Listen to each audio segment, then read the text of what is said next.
제1편에 이어 제2편 구조의 기본입니다. 전단력, 휘입력, 압축, 인장 여기에 대해서 하나씩 좀 설명을 드리겠습니다. 첫째 인장력인데, 인장력은 이런 재료가 있으면은 이렇게 잡아당기는 힘에 대해서 저항하는 그거를 인장응력이라 그러는데, 재료마다 나는 인장력에 자신이 있다. 근데 나는 인장력에 자신이 없다 하면 뚝 끊어져 버립니다. 예를 들어서 이거는 나무인데, 나무가 아니라 이게 무슨 돌로 깎아서 만든 이런 막대기라면, 돌 같으면 이게 잡아당기면요 힘이 없어서 이렇게 뚝 끊어지는 수가 있어요. 예를 들어서 이게 여러분들 옛날에 보신 그 칠판에 쓰는 백묵 같은 거, 석고 이런 거 같으면 잡아당기면 인장력이 약하기 때문에 뚝 끊어질 수가 있습니다. 근데 그게 중요한 게 아니라, 이 인장력을 받는 재료는 짧아도 되고 길어도 되고 아무 상관이 없어요. 이 인장을 받는 재료가 무슨 밧줄처럼 끈처럼 생겨도 되고, 이 자전거 체인처럼 생겨도 되고, 쇠사슬처럼 생겨도 되고 상관이 없어요. 이 당기는 힘에 저항을 많이 하면은 인장력이 큰 재료고, 이거 인장력에 대해서 저항하는 게 강한 애가 있고 약한 애가 있고 그래요. 보통 강한 거는 철제. 근데 철도 여러 가지가 있는데, 무쇠 같은 거 말고, 그 무쇠는 주물이죠. 주철이라고도 그러죠. 그런 거는 돌하고 비슷해요. 이게 굉장히 단단하고, 그렇지만 쇠는 쇠인데 충격을 받으면 얘가 깨져요. 이 무쇠솥 같은 거, 솥뚜껑 이런 게 취성이 있다 그러죠. 돌처럼 유리처럼 깨집니다. 근데 그런 무쇠나 주철은 당기는 힘에 약해요. 걔는 인장력이 약하다 이겁니다. 그렇지만 열처리를 잘 하고 강철을 만들면 당기는 힘에 굉장히 강합니다. 그래서 철근이라든지, 또 우리 학생이 질문한 현수교, 사장교에 쓰는 와이어 같은 거는 인장력이 굉장히 강해요. 엔지니어링 플라스틱, 예를 들어 폴리아미드 같은 거, 이런 거는 같은 단면이라도 막 쇠만큼 굉장히 이 인장력이 강합니다. 그리고 자연 재료 중에는 대나무, 특히 그 껍질 쪽, 그 다음에 등이라는 게 있어요. 등, 라탄.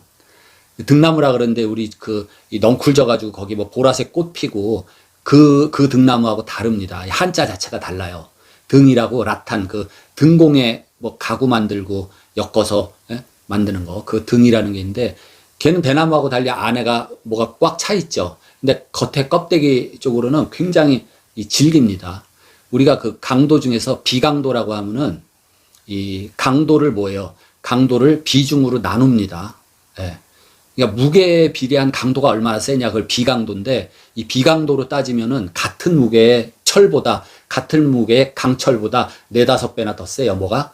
대나무 껍질이나 그 등피, 라탄 있죠, 라탄. 그게 그 자연 재료 중에 또 그렇게 셉니다. 그럼 왜 쇠보다 세면은 그런 걸로 하죠. 그렇지만은, 얘네들 폴리아미드라든지 합성수지, 그 다음에 이런 식물성 옥제, 이런 대나무라든지 이런 거는 유기질이라고 그래요, 유기질. 유기질은 이 자연 중에 내구성이 작아요. 그렇기 때문에 세월이 좀 가면은, 제 기능을 못하는 수가 있습니다. 또는 썩을 수도 있죠. 유기질이기 때문에. 어쨌든, 인장력, 인장응력에서 가장 중요한 거는 길어도 상관없다. 끈처럼 돼도 상관없고. 여러분, 우리가 많이 보는 것 중에 지금 자전거 바퀴죠. 저 자전거 바퀴. 자전거 바퀴의 그 바퀴 살, 이 사방 팔방으로 뻗은 그 가느다란 거 철사, 그거를 스포크라 그러는데, 자전거는요 그 중간에 있는 게 허브죠. 허브. 자전거 이 림이 있고 테두리가 있고, 그 중간에 그 가운데 허브라는 게 있어요. 그 허브인데, 그거는 어떻게 돼 있어요? 자전거 스포크, 그 살이 인장력으로 해서 그 가운데 있는 허브를 매달려 있는 거예요. 매달려 있는 거. 그 자전거 살, 스포크, 그 자전거 살은 인장력에 굉장히 강하게 그렇게 작용을 하는 겁니다. 걔가 압축력을 받는 게 아니에요. 인장력을 받게 그렇게 돼 있다. 그래서 자전거는 그 자전거 살이 가느다래도 굉장히 힘을 많이 쓰는 이유가 뭡니까? 그 스포크, 그 바퀴 살, 걔네들이 비록 철사처럼 가느다랗지만 이 인장력에 작용을 해요. 그 다음에 압축력, 또 대응하는 힘을 압축응력이라 그러죠. 보통은 이제 압축에 잘 견디는 재료가 대표적으로 콘크리트, 돌멩이, 또는 벽돌, 이런 애들은 그냥 누르는 압축력에 굉장히 잘 버텨요. 그래서 압축응력이 세다. 그래서 우리가 고층 건물 질 때는 콘크리트로 하면 그 압력에 굉장히 잘 견딥니다.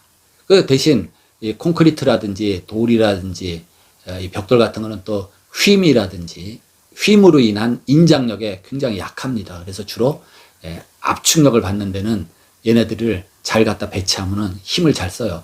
그리고 벽돌이 압축력에 강하다니까 옛날부터 벽돌로 집을 질 때 이 개구부라 그러죠. 이 창 같은 게 이렇게 있어요. 뚫린 구멍. 그럼 거기 벽돌을 안 쌓아야 되는데 이 상부에 어떻게 돼요? 이렇게 구멍이 뚫려 있고 여기 벽돌을 계속 쌓아야 되잖아요. 여기는 창이고. 근데 얘가 어떤 위에서 누르는 이런 휨을 받죠. 휨. 그렇기 때문에 벽돌이 무너져요. 그래서 벽돌조에서는 제일 그 중요한 구조가 아치라 그러죠. 아치. 아치를 만들어줌으로써 위에서 내려오는 힘이 모두 아치를 통해서 압축력으로만 작용을 하게 돼요. 예, 그게 벽돌조에서는 제일 중요한 그런 구조. 고르라 그러면 아치가 굉장히 중요한 겁니다. 어쨌든 이 또 압축력은 중요한 게 인장력하고 다르게 이게 길이가 길면은 힘을 못 써요. 짧아야 순수한 압축력을 받습니다. 예를 들어서 이렇게 길죠. 이거를 우리가 이제 건축 용어로 세장하다 그렇게 얘기를 합니다. 세장, 가늘고 길다. 예, 그래서 뭐 세장비 이런 거를 해서 막 단면 2차 모멘트로 해서 계산하는 방법인데 그런 거 중요하지 않고 얘는 압축을 가해 보면은 이렇게 그대로 압축을 온전히 받는 게 아니라 힘을 더 가하면 얘가 이렇게 옆으로 꺾어져 버려요. 좌굴이라 그러죠. 좌굴. 그러면 얘가 압축력을 충분히 받기도 전에 이렇게 구부러져서 파괴가 돼 버린다. 예를 들어서 얘를 잘라 가지고 이렇게 짧게 만들어서 얘에다 압축력을 가해봐요. 그러면 얘를 세게 밀면 얘가 구부러지지 않고 아마 내 손을 뚫고 이렇게 뚫고 푹 나올 거예요. 예. 그래서 압축력을 받는 이 재료는 짧아야 유리하다.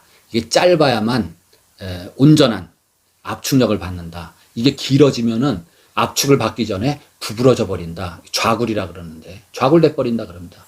그래서 그림에서 보듯이 이 상대적으로 굵고 짧고 이게 압축에 굉장히 유리하고 가늘고 긴 거 이런 거 세장하다 그러죠. 세장하다. 얘는 힘을 아마 세게 주면은 얘가 이렇게 휘어져서 이게 부러질 수가 있어요. 휘어져서 그런 겁니다. 여러분 저런 장면 많이 봤죠.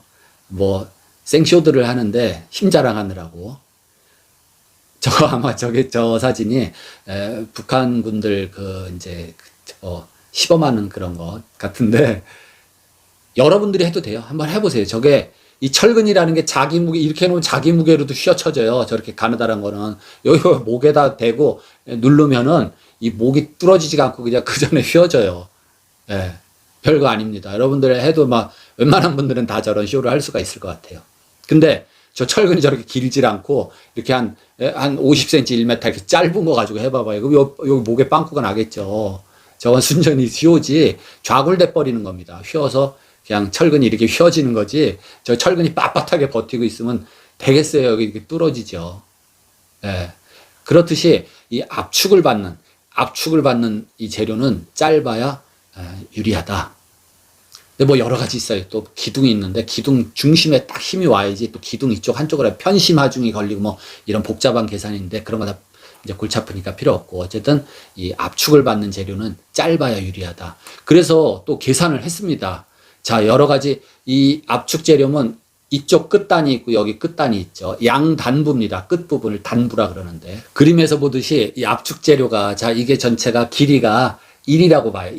1이라고 봤는데 이게 또 요 양 끝부분 양단 부분의 고정 상태에 따라서 이거를 전체 길이를 1로 볼 것이냐 2분의 1로 볼 것이냐 아니면 이건 1이 아니야 이렇게 고정된 거는 2로 봐야 돼 뭐 이런 게 있습니다. 그래서 표에서 보듯이 이제 첫 번째가 이제 양단 힌지입니다. 힌지라는 게 핀이에요. 핀으로 고정한 거. 양단 핀. 그러니까 핀으로 고정한 데는 여기가 이렇게 자유롭죠. 여기가 핀으로 고정됐다 그러면 이게 이렇게 자유로운 게 핀입니다. 그렇지만 이렇게는 못 움직여요. 여기에 딱 고정돼서 이렇게 회전을 할 수 있어도 그게 핀입니다. 그래서 위아래 다 핀으로 했을 때는 이런 상태 이 길이를 그냥 1이라고 보시면 돼요. 1. 그 다음에 두 번째 그림은 이쪽은 한 끝은 핀이에요. 핀. 근데 한쪽은 어떻게 되냐면 콘크리트라든지 이런 데 꽉 박혀 있어요. 이렇게 박혀 가지고 이 밑에가 이거를 고정단이라고 합니다. 아니면 용접을 해 가지고 아주 딱. 그래서 이렇게 고정단이라는 데는 이렇게 구부리면요. 이 중간이 구부러지면 구부러졌지 여기 끝에는 이 부분은 90도를 이게 원래 90도였다면 90도 각도를 변치 않고 유지를 하는 거. 그게 고정단이라고 합니다. 고정단. 예. 이 핀이라는 건 이렇게 자유롭게 이렇게 돌아가죠. 핀이니까. 예. 그래서 한 단은 이 핀으로 고정돼 있고 한 단은 완전히 이렇게 딱 콘크리트 땅에 박혔듯이 이렇게 완전히 고정이 돼 있어요. 고정이 딱 돼가지고 휘어도 움직이질 않습니다. 예. 그런 경우는 이 길이를 아까 양쪽 전부 핀으로 했을 때랑 다르게 한 0.7 길이로 본다. 한 70%. 예. 그 다음에 양단 고정이 있어요. 양 끝을 고정했다. 그 뭐 이렇게 꽉꽉 양쪽 다 콘크리트면 콘크리트에 이렇게 붙잡혔겠죠. 이렇게. 그래서 얘는 누르면은 얘기했죠. 요 끝부분에 90도면 90도가 유지가 돼요. 둘 다. 그리고 이렇게 휘어집니다. 그래서 그때는 이렇게 양단이 고정된 그런 압축력을 받는 기둥 같은 거, 특히 철근 콘크리트 조가 그렇죠. 양단이 다 고정이 돼 있어요. 다 통짜배기로. 그 다음에 철골조에서도 용접을 했다든지 또는 일반 볼트가 아니라 고장력 볼트. 나중에 그림 보여드릴게요. 고장력 볼트로 된 거는 양단 고정이라고 볼 수 있어요. 그럴 때는 이 길이가 비록 1m라도 0.5m로 짧게 그렇게 우리가 본다 이겁니다. 이거를 지금 얘기하는 이 길이를 환산한 길이를 좌굴 길이라 그래요. 좌굴 길이. 환산을 하는 거예요. 왜? 이 끝단부 고정 상태에 따라서 이 다릅니다. 그 다음에 이제 네 번째가 뭐냐 그러면 이쪽은 고정이 돼 있어요. 이쪽은 꽉 고정이 돼 있는데 여기가 자유입니다. 자유. 그러니까 뭐예요? 국기봉 같은 거, 국기봉. 또 뭐야? 가로등 같은 거. 여기는 고정돼 있는데 여기가 마음대로 이렇게 왔다 갔다 해요. 이런 거는 이 길이를 이거를 1m라 그러면 1m로 안 보고 2m로 본다 이겁니다. 2m. 2m의 양단 뭐예요? 핀. 그걸로 보는 겁니다. 근데 또 질문이 있어요. 그러면 한 끝은 자유인데 여기가 핀이면 어떻게 되냐? 이 밑에가 핀. 그럼 이렇게 되는 거죠. 뭐 이렇게 넘어지는 거예요. 이 핀이 무슨 뭐 핀이 고정이 되겠어요? 핀이라는 개념은 그겁니다. 가위 두 개가 이게 가위가 있으면 여기 핀을 해놓은 거 아니에요? 그렇죠? 그게 핀 개념입니다. 그래서 이쪽은 완전히 딱 박혀서 고정이 되는데 이쪽이 국기봉처럼 이렇게 그거는 길이를 좌굴 길이라고 그러죠. 그걸 두 배로 본다. 압축력을 받는 이런 재료는 짧아야 힘을 많이 쓴다. 길면은 압축을 받기도 전에 휘청 어떻게 된다. 좌굴이 돼버린다. 예? 압축을 받으면 이렇게 휘청 이렇게 자빠진다 이거예요. 그리고 길이를 이 끝쪽 양쪽의 상태에 따라서 좌굴 길이로 환산해 가지고 그쵸 같은 이 1m라도 1m로 칠 때는 뭐예요? 위에도 핀 아래도 핀. 근데 위에도 꽉 고정이 되고 밑에도 꽉 고정이 됐다 그러면 이 절반 길이로 본다. 그게 좌골 길이라는 겁니다. 예, 그래서 압축은 짧을수록 좋다. 이렇게 알아두시면 됩니다. 세 번째 전단력입니다. 전단력. 그리고 전단력에 대응하는 힘을 전단응력이라 그러는데 그러면 전단력이 뭐냐? 가위처럼 이렇게 잘라지는 힘인데 예를 들면은 이래요. 이런 재료가 있어요. 이런 재료가 있으면은 여기에 이렇게 받쳐져 있어요. 이렇게 받쳐졌는데 여기 어떤 이 간격 없이 이렇게 해서 여기 간격 없이 딱 눌러서 파괴되는 거. 그거를 전단력이라 그럽니다. 전단력. 이런 거를 이렇게 꽉 눌렀을 때 그냥 파괴되는 거. 그게 전단력이라 그래요. 그러면 이런 철판 같은 거, 철제 이런 거는 인장력에 굉장히 힘을 쓴다 그랬어요. 인장력에. 근데 이렇게 싹둑 자르는 이 전단력에는 얘가 이 인장력에 비하면 상당히 약합니다. 여러분들 그 맥주캔 같은 거 있죠. 맥주 깡통. 걔를 맥주 깡통을 이렇게 늘려서 찢으려고 이렇게 하면 그게 막 되겠어요. 그렇지만 이 가위 같은 걸로 그냥 자르면 전단력에 의해서 싹둑 잘립니다. 예. 그래서 철판 같은 거는 인장력엔 강한데 이 전단력에는 약하다. 이겁니다. 그래서 우리 주변에 이제 건축 재료 중에서도 이 나무 있죠, 나무라든지 또 나무를 가공한 게 뭡니까? 뭐 종이, 이런 종이 같은 거. 이런 게 다 얘랑 같은 가공품인데 얘네들은 인장력에 굉장히 강해요. 그렇지만 전단력에는 굉장히 힘을 못 씁니다.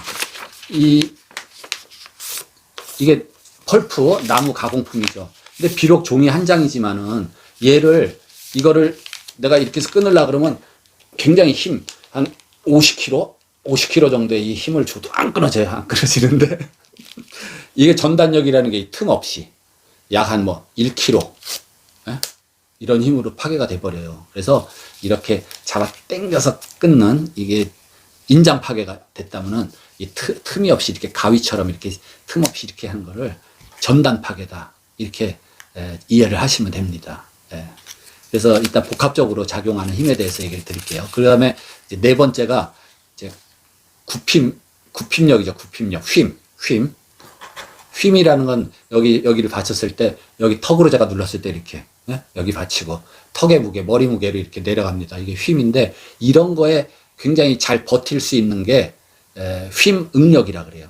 근데 대표적인 게 토목에서 이 긴 게 뭡니까? 교량함리. 아니, 다리 상판. 상판은 길게 해야 될 수밖에 없을 때가 있어요. 왜냐하면 밑에가 전부 깊은 바다예요. 그러면 거기다 교각을 못 세우잖아요. 교각을 이렇게 좀 세워서 이 판을 받쳐야 되는데 이 교각 내려갈 자리가 없어요. 너무 깊어가지고. 그러면 어떻게 돼요? 저기 야트막한 데까지 교각을 세우려면 이게 길어져야 되죠. 길어져야 돼. 길어지다 보면 이게 이렇게 처지잖아요. 휘어서 파괴가 되니까 어떻게 돼요? 얘를 당겨줘야 되겠다. 그러면 끈. 길어도 상관없다 그랬죠. 인장력을 작용하는 끈.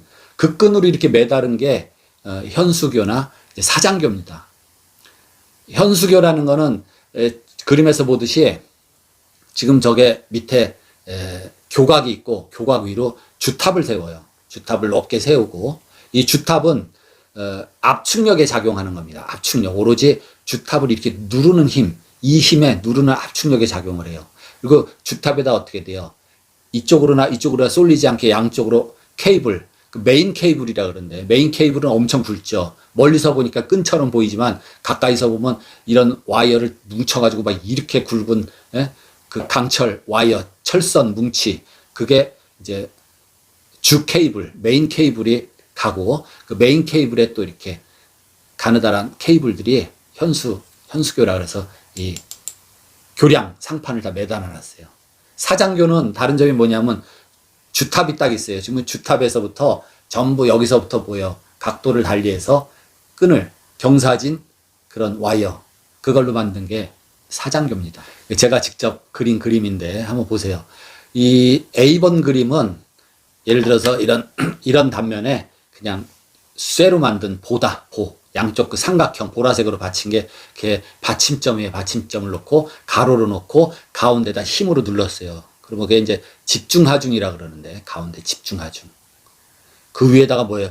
책상을 쭈르르륵 놓고 학생들이 쭈르르륵 앉았어요. 그러면 그런 경우를 등분포 하중이라 그러는데 어쨌든 그 P라는 게 힘으로 누르고 있어요. 그러면 그게 지금 그림 A에서 보면 세게 누르면 이제 휘어집니다. 휘어지면서 여러분들 어떻게 돼요? 이렇게 손을 휘면은 이 손 등 부분은 이게 접히면서 이쪽이 압축을 받고 손 바닥은 이렇게 누르면은 찢어지려고 인장을 받게 돼요. 그래서 그림 A에서 보면은 그 N이라고 쓴 데가 보통 우리가 중립축이라고 얘기를 하는데 중립축. 이게 이제 보라면은 요 가운데 어떤 선은 여기는 위에처럼 이렇게 휘었을 때 압축을 받지도 않고 밑에처럼 찢어지려고 인장력도 작용 안 하고 요 힘이 작용 안 하는 그 중립축이라는 게 있어요. N. 빨간 선으로 거는 거. 거기를 중심으로 이렇게 누르다 보면은 이 밑에는 찢어질라 그러고 이 위에는 무지하게 압력을 받습니다. 예. 그래서 철근 콘크리트 보라는 거는 이렇게 휘었을 때 이 밑에 늘어나면서 콘크리트가 이렇게 휘는데 무슨 힘이 있어요? 뚝 부러지죠. 예. 그렇게 휘면서 이 밑에 인장력이 작용하면 힘을 못 쓰기 때문에 휘어지면서 부러집니다. 그래서 이 밑에다가 인장 응력이 강한 철근이라는 걸 집어넣게 돼요. 그래서 철근으로 보완을 했다. 예? 그래서 보강, 레인포스트 콘크리트라는 게 그 철근으로 보강한 콘크리트다 이겁니다. 그래서 그림 A처럼 그 밑부분에 찢어지려고 하는 부분에 철근을 이게 예를 들어 철근이라 그러면 철근을 이렇게 콘크리트 안에 묻어 놓으면은 걔가 이렇게 쉼을 받을 때 얘가 끊어지기 전에는 이게 부러지질 않는다 보가. 아니면 얘가 이렇게 빠져가지고 움직이기 전에는 파괴가 안 된다 이겁니다. 근데 B 그림은 뭐냐 하면은 A 그림하고 단면은 같은데 A 그림의 반만한 걸 두 개를 겹쳐서 얹어놓고 눌러봤어요. 그랬더니 이 두 개, 위아래 두 개 볼을 접착을 안 시키고 고정을 안 시키고 그냥 두 개를 포개놓고 눌렀어요. 그랬더니 그 그림처럼 B 그림 끝에를 보면은 이렇게 벌어지죠. 슬라이딩을 해가지고 이렇게 턱이 집니다. 그래서 그림 A번보다 통짜배기로 된 A번보다 단면이 같더라도 B번이 상당히 약해지는 겁니다. 그러면 그 밑에 C 그림을 한번 볼 것 같으면 그래서 이 B 그림이 서로 미끄러지니까 그 철판 두 개의 보 여기다가 구멍을 뚫어서 리벳을 하나를 박고 이 끝에도 박고 끝에도 세 개를 박았어요. 그래서 세게 눌러보니까 그 C 그림에서 보면은 리벳이 어떻게 됐어요. 이 두 개가 이렇게 휘어지면서 끝으로 갈수록 그저 중앙에 있는 거는 리벳이 그대로 박혀 있죠. 그대로 박혀 있는데 끝으로 갈수록 이 두 개가 휘어지면서 이렇게 이렇게 변형이 되죠. 그러면서 리벳이 여기 박혀 있는 리벳이 싹둑 잘라졌어요. 그랬을 때 이 리벳은 그림 C에서 보는 리벳은 전단 파괴가 됐다 이겁니다. 그쵸? 아까 전단력에 대해서 얘기했듯이 가위처럼 틈없이 이렇게 변형시켜서 끊어버리는 거, 그걸 전단력이라 그러는데 전단 파괴가 돼버린 거예요. 그럼 그림 B가 예를 들어서 나무 토막 두 개를 이렇게 해놨다. 통짜배기 나무떼기가 있으면은 보로서 힘을 많이 쓸 텐데 약할 것 같아서, 그런데 나무는 두꺼운 게 없으니까 그냥 얇은 거 두 개를 B 그림처럼 얹어놨다 이거예요. 그러면은 뭐라 그랬어요? 두 나무를 딱 접착시켜 놓으면 힘을 쓰는데 접착이 안 되면 이게 두 개가 자유롭게 이렇게 슬라이딩을 하기 때문에 힘을 못 쓴다 그랬어요. 근데 예를 들어 그 나무를 고정시키기 위해서 못이 있는데 못이 예를 들어서 6개가 있단 말이에요. 그러면 어디다 박는 게 효과적이겠어요? 그 중심쯤에다 박으면 아무 효과가 없습니다. 끝부분에, 그죠? 끝부분이 이렇게 움직이면서 휘어지면서 이게 심하죠. 끝부분에 3개, 이쪽에 3개. 그렇게 박았을 때 힘을 많이 써요. 예를 들어서, 자, 이게 하나하나가 여기 그림에 나와 있듯이 그렇게 생각을 해봐요. 겹쳤어요. 근데 여기는 통짜배기로 돼 있어요. 이 보가 이렇게 A번 그림처럼 통짜배기로 돼 있으면은 여기를 눌렀을 때 얘가 힘을 많이 씁니다. 이 통짜배기니까 여기가 통짜배기니까 힘을 많이 써요. 그렇지만 같은 두께고 같은 재료인데 이쪽은 어떻게 돼 있어요? 이게 다 접착도 안 돼 있고 서로 따로 놀죠. 단면이 같아요. 그렇지만 얘는 힘에 굉장히 약합니다. 이렇게 그냥 힘이 없어요. 그렇지만 얘도 어떻게 돼요? 접착제로 여기를 다 붙여버렸어요. 이 종이를 다 얘네들을 접착제로 딱 붙었어요. 그럼 이렇게 되는 거죠. 이렇게 돼요. 그래서 힘을 굉장히 쓰는 겁니다. 근데 얘가 이렇게 눌렀을 때 이 끝을 자세히 보면, 여기를 자세히 보면요, 이렇게 계단처럼 이렇게 지금 변형이 돼 있죠. 여기도 내가 집게가 6개가 있다. 그럼 여기다가 집게를 다 집은들 이게 효과가 있겠어요? 이게 이쪽에다가 여기다 집게를 3개 집고 여기다 집게를 3개를 집고 그러면은 얘가 잘 못 움직여요. 그쵸? 얘가 빳빳해질 수가 있어요. 뭐 그런 개념입니다. 그래서 휨은 어떻다? 휨 안에서 여러 가지 복합적인 힘이 작용하는데, A번 그림 다시 보면은, 자, 이 휘어지는, 이게 보라고 그러면 휘어질 때 이 상부는 어떻게 돼요? 압축력이 작용을 해요. 압축력. 얘가 지금 버티고는 있지만 여기 누를 때는 여기를 중심으로 이 위쪽은 압축력이 작용을 하고, 얘가 이렇게 누를 때 여기는 찢어지려고 그래요. 얘 이렇게 누르고 얘가 힘쓰는 가운데 여기를 칼로 찍 그으면요, 그냥 이게 뚝 꺾어질 수가 있겠죠. 그렇죠? 왜냐면 이 인장에 얘가 버티고 있는 애를 파괴를 시켜버렸으니까. 그리고 여기를 양쪽을 이렇게 받쳤을 때, 요 그림 A에서 보듯이 이 끝 단부 있죠. 요 받쳐주는 데서 무한히 가까운 부분에는 전단력으로 이 보 자체가 전단력으로 파괴되려는 힘이 거기에 생깁니다. 그래서 그림 A에서 보듯이 이 어떤 이 수평, 이 휨력을 작용시킬 때 이 끝 단부에서는 어떻게 돼요? 성수대교가 무너졌듯이 어떻게 돼요? 전단력으로 뚝 끊어지려는 힘이 작용하고, 전단력. 그 다음에 중간에 중심으로는 얘가 휠 때 밑에는 인장력이 작용하고 위에는 또 압축력이 작용하고, 합쳐져서 휨력이 되고 이렇게 되는 겁니다. 5번째, 뭐 이거는 건축이나 뭐 이쪽에서는 흔하지 않은 힘인데, 토션, 비틀림, 그 비틀림 응력이 있습니다. 그래서 같은 이제 재료이고 재료 단면이 같을 때는 이 비틀림 응력을 제일 효과적으로 하려면 파이프 모양으로 만들면은 비틀림에 대해서 굉장히 저항하는 힘이 커요. 물론 재료가 많다면 재료를 뭐 두껍고 크게 하면은 더 힘을 쓰겠지만은 이제 일정한 양의 재료를 가져갈 때는 파이프 모양으로 하면은 비틀림이 굉장히 힘을 많이 씁니다. 우리 이제 그림에서 보듯이 캔틸레바 또는 우리가 출입구 쪽에 이제 차양 같은 게 있는데 걔는 이렇게 뻗치고 있어요. 이렇게. 그래서 이런 힘에 저항을 하고 있습니다. 그래서 여기 눌렀을 때 여기서 이렇게 여기서 돌아가려고 하는 거에 저항하는 힘을 비틀림 응력이라 그럽니다. 예. 그래서 보통 뭐 캔틸레바 또는 외팔보라고 그러는데 이런 이제 내민 보라든지 체양이 여기 보하고 이렇게 딱 맞물려 있을 때 얘가 처지면서 보는 어떻게 돼? 이렇게 같이 보가 돌아가자 비틀림 힘을 받게 되는데 그런 예가 있습니다.